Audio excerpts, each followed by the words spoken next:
إِنَّهُ مَنْ يَتَّقِي وَيَصْبِرْ فَإِنَّ اللَّهَ لَا يُضِيعُ أَجْرَ الْمُحْسِنِينَ. And if a person lives with taqwa, as in makes decisions conscious of Allah Rabbul Izzah, وَيَصْبِرْ, and persists on it, perseveres, فَإِنَّ اللَّهَ, verily Allah Rabbul Izzah, لَا يُضِيعُ أَجْرَ الْمُحْسِنِينَ, will not let the reward of the righteous perish. And a beautiful story that personifies this notion is the story of Qadi al-Maristan, whose name is Muhammad ibn Abdul Baqir. Muhammad ibn Abdul Baqir was a person who was in Mecca, and in those days life was difficult. There was no institutions that would pay, and he was living rough and provisions were little. And one day he says hunger drove him out of his home, where he's looking for something to eat, and he doesn't have any money to spend on himself and buy and purchase something to eat.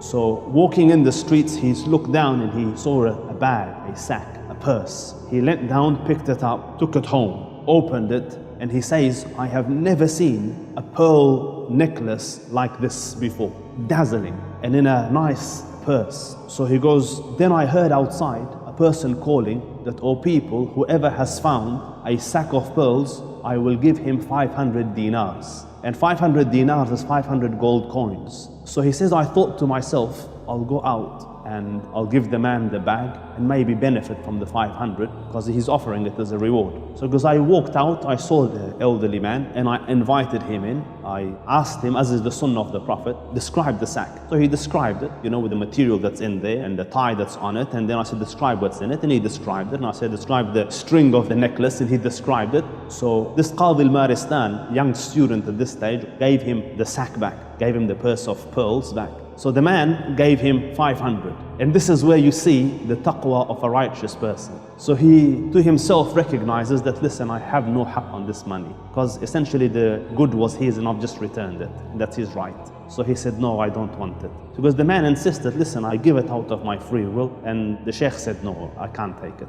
So the elderly man went, and time passed, and this Muhammad traveled from Mecca to another land in search of knowledge and teaching. And he says, I boarded a boat to cross the sea, and the boat shattered, a storm came, it broke, everyone drowned and all their wealth and stuff drowned with it. I just held on to a plank and kind of was being tossed and turned by the waves, and eventually it landed ashore. And when it landed ashore, I dragged myself up and I walked inland, and I found the masjid and I sat in the masjid. And sitting there, again, a righteous individual, he's busy and probably reading Quran, and the local people, time for salah comes, and they come and they look at him, and alhamdulillah, the sign of piety and deen is on him. So they go, can you lead the salah? So he goes, I moved forward and I led the salah. So they liked my voice and they liked that he could read. So people gathered around me, can you teach us the Quran and be our imam? So he goes, I obliged, because my situation is dire. And from this, Allah Rabbul Izzah sent some provision my way.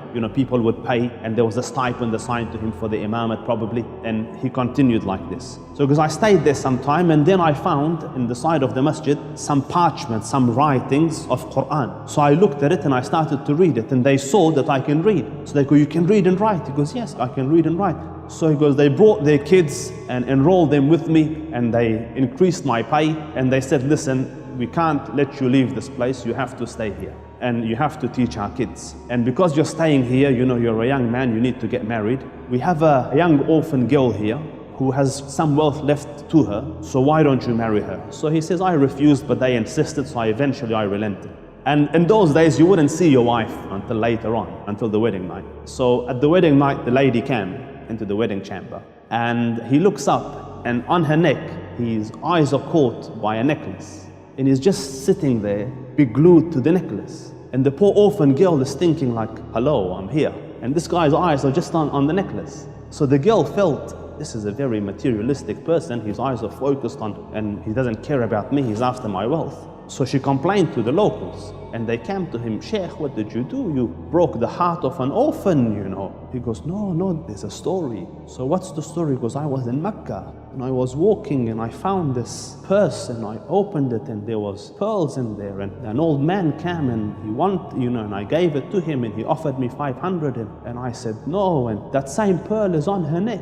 So they started to say, Allahu Akbar, Allah, he started screaming until everyone in the island gathered. So he goes, what's going on? They go, there's a story That old man came here, this is where he was. And he used to make dua, Ya Rab, I have not seen a more decent man than that young man. Return him to me so that I could marry my daughter to him. But he passed away and Allah Rabbul Izzah accepted his dua, brought you here, and subhanallah, you married the girl. And not only that, the pearl necklace is still within his family. And this is the verse of Allah Rabbul Izzah, that if you live Allah conscious and persevere, He did the difficult days, but then Allah will recompense. Your reward will not perish. It will come. Just be patient, persevere, bear the difficulty, wait a little bit longer. It's darkest just before Fajr time. May Allah Rabbul Izzah grant you the capacity to bear difficulty in the path of Allah Rabbul Izzah, and may Allah grant you ease and comfort